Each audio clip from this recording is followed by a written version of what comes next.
Well, hello, First Calvary Leadership types. It's been about 2 months since I've sent out one of these fireside chat, come into Don's office and have some leadership updates. So I thought I'd reach out to you all this week. There's a lot going on in the life of the congregation. I have some fun stories that I want to share with you about some of the fruit that we are seeing as a congregation. But first, a couple just leadership updates for you all. So number one is we are in the budgeting process for 2024. And so all of the committees, all the different ministries should be in the process right now of thinking through what kind of budget number for our committee, our team, our ministry for 2024. Again, we've asked all the committees to have those into Steve Young, our Director of Operations, by the end of October. So what that allows us to do is that allows finance to use the month of November to kind of take all those pieces, put them together, think through a holistic budget for 24 that we're able to get into the hands of our elders by early December, so they have some time to deliberate about it and then vote on it in early January. So that calendar only works if ministries are kind of firming up kind of budget requests by the end of October. So number two we do these annual reports from each committee that are given to the congregation at our annual congregational meeting. Our annual congregational meeting is in mid to late January. Last year, it was on me. I forgot to cue everyone to write those annual reports. So I'm not going to forget this year. So this is me reminding all the committees that we need an annual report, one page only, no more than one page. Highlights, what has the ministry done, what some of the fruit the ministry has seen, one page only. From each ministry, and you can get those into Mary Charpentier in the church office by the end of November. I know the whole year's not over at that point, but as you know, December gets busy. It doesn't really exist with all the holiday things that are happening. And for our team here to have time to gather all those together and produce something to hand out in January, having those by the end of November sets us up for success. So if you could, as ministries, be working on those kinds of things as well. Thirdly, I just want to let you know that nominations is thick in the process of, they've received nominations from the congregation for elders, deacons, and nominating committee members.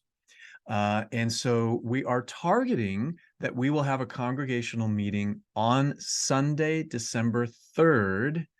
It'll be right after the 11 o'clock service, right at noon, to elect those officers. So I'm saying that in faith. We haven't called that meeting yet. Session has not called that meeting because we're waiting to see the kind of progress that nominations has. But I just want to cue you in that most likely will happen.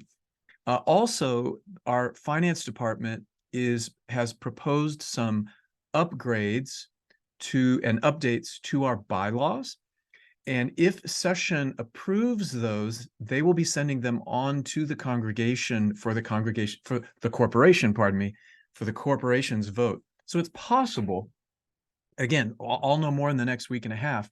It's possible that on December 3rd, we will have a congregational meeting and a corporation meeting at the same time to both elect our officers and vote on these updates to the bylaws. So don't put that on social media yet because it's not called yet. We're not necessarily doing it, but I just want to give you leaders kind of a little bit of heads up.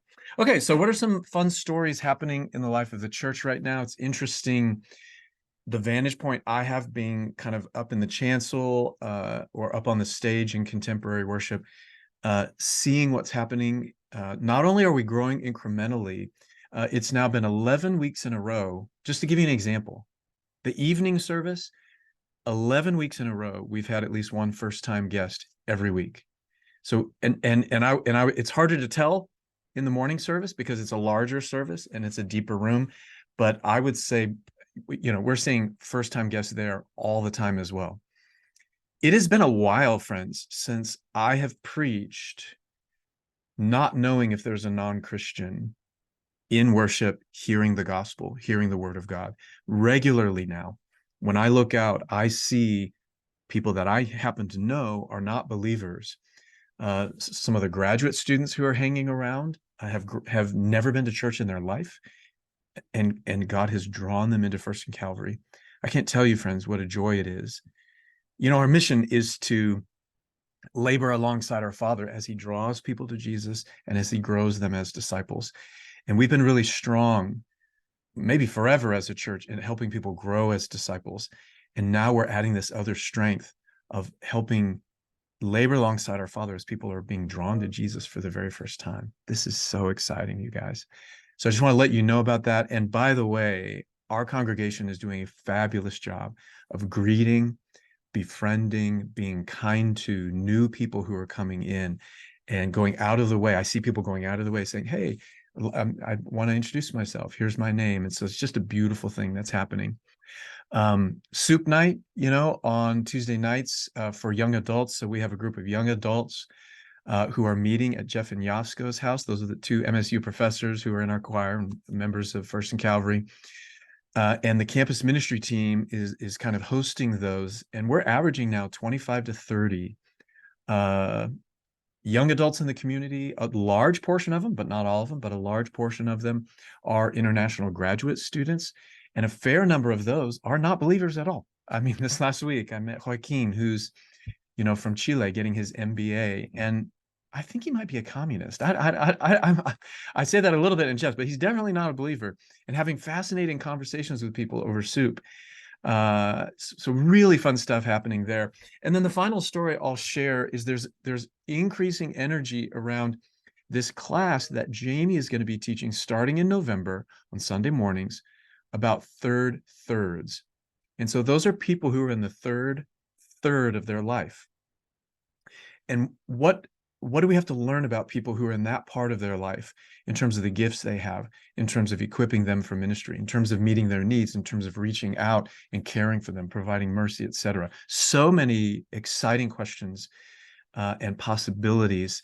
And that's starting up in November. So I'm really, really excited about not only that we're doing it, but I'm excited that a lot of people have some energy around that and are excited. Like, what does it look like for us to reach out in the same way we're reaching out to young adults and college students and young families? What does it look like for us to reach out to people in the third of their life? So excited about that. So I've probably yammered on long enough. I love serving with you all. I love laboring with you all. It's beautiful to watch what God is doing in First and Calvary and through First and Calvary. And a lot of that is through you leaders. So I just want to thank you for what you do.